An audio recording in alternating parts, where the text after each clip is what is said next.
Hi, welcome to day number 27 of the 30-day practice blueprint. Yesterday, we talked a lot about PadNet, circulatory studies, things like that that you might want to consider in the office. If you guys have other things that you do that are really working, please comment so I can add it to the course or I can help other people out. I'd love that. Today, we're going to do a deep dive into outpatient surgery, okay? I want to let you know I had a 3-year surgical residency from 2006 to 2009, mostly like a bread and butter residency, basically. So the typical bunions, hammer toes, Haglunds, things like that.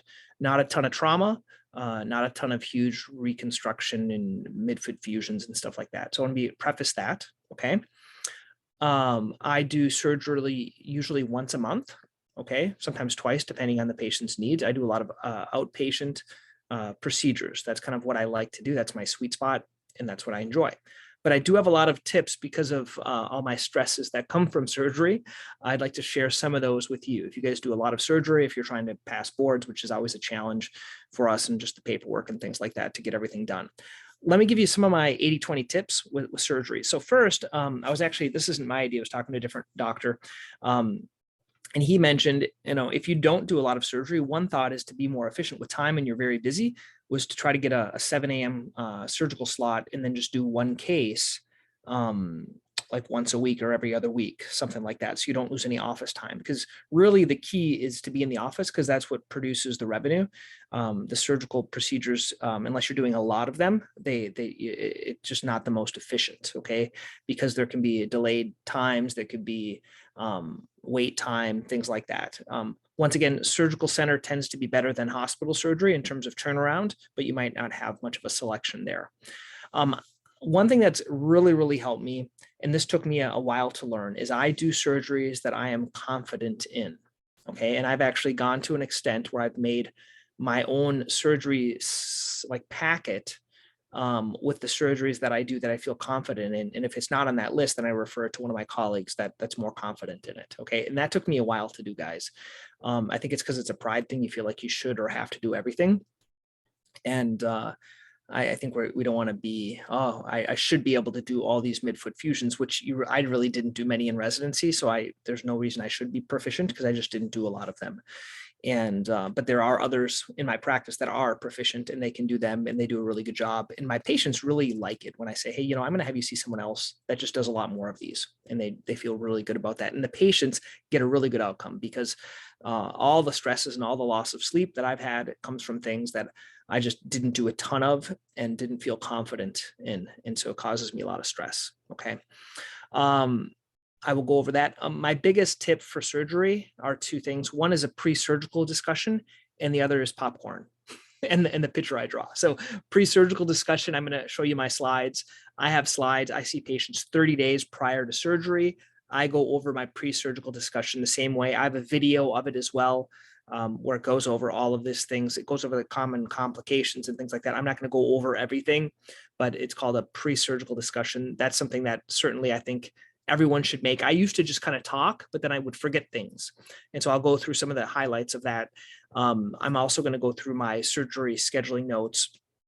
And then the other thing that's the popcorn, by the way, is I take popcorn, put it in a plastic bag, put a little sticker on it, and I give it to patients. So it's kind of like a gift. I've tried different types of gifts. That's the one I do now. And I always draw a picture on their foot when I finish it, and I draw it upside down so they can see it like a smiley face.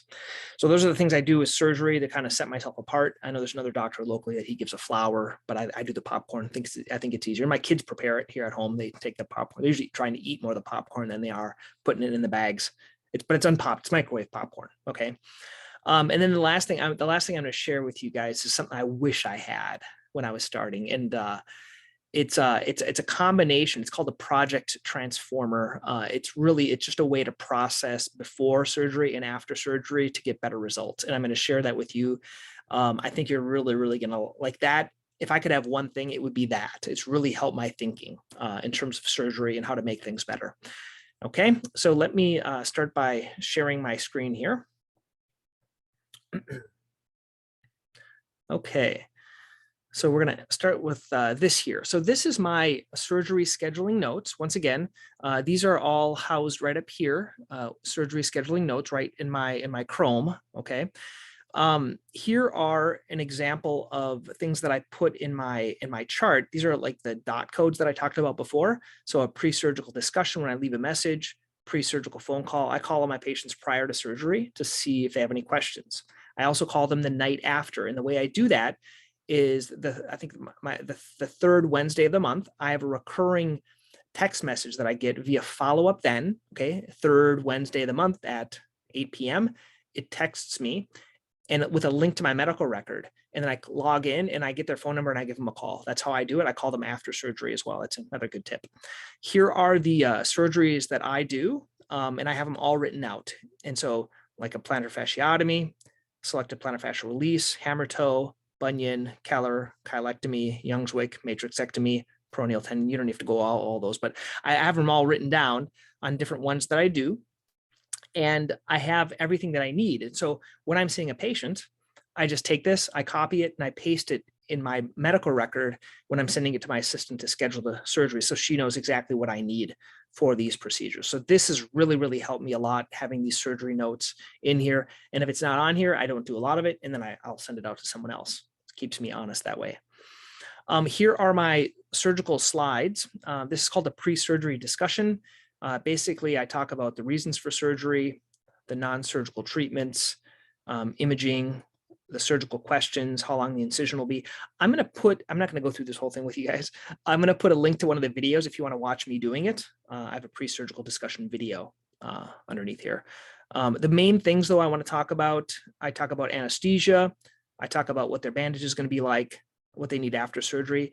This is a little reminder for me to check the prescription drug monitoring report. So I check that within my medical record, talk about surgical medications afterwards, pain medication, talk about after surgery. All my patients would leave with one of these shower covers as well.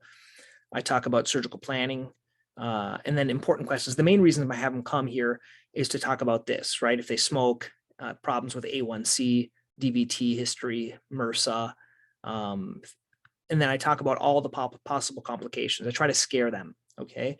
I talk about infection, blood clot, gangrene, swelling, scarring, recurrence, drifting, stiffness, chronic regional pain syndrome, all that other stuff. Actually, if you guys want, you can just use a QR code and get this, but I'll put it underneath here as well. Okay, this is what I do with actual patients in the treatment room called pre-surgical discussion prior to surgery, and then they sign the consents, okay? Consents are filled out by my assistant, but I go through all this stuff with them. In the past, I used to do it based on like, oh, I wonder if I'm going to remember, like, okay, you can have this problem, this problem, this problem, and I wasn't really diligent about it until I had a learning experience, and I'm more diligent about it now. Okay, so you should really be diligent. That's what I've learned, and this is what's really helped me. This is what's transformed my practice. Just so you know, I've talked about all the patient presentations in the past. This was the first one. So the first one didn't look like this. It looked pretty shoddy. And then I sent it to Fiverr and they made it look good. And then I did the one on plantar fasciitis and then it's transformed and I do it for everything now. Okay. So that's that. And the last thing I'm going to share, okay, let me tell you the backstory of this.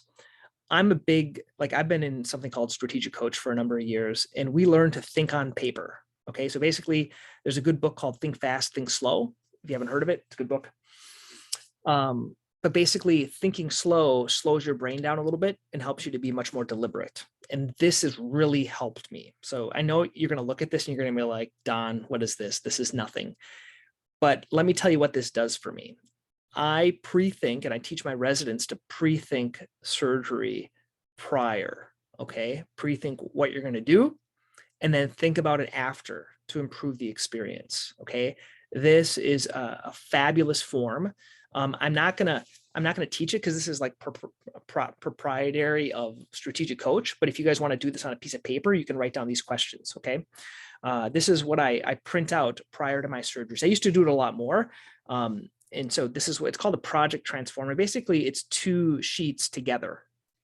These are 2 coaching sheets. Okay. So the first is called an impact filter, called a fast filter.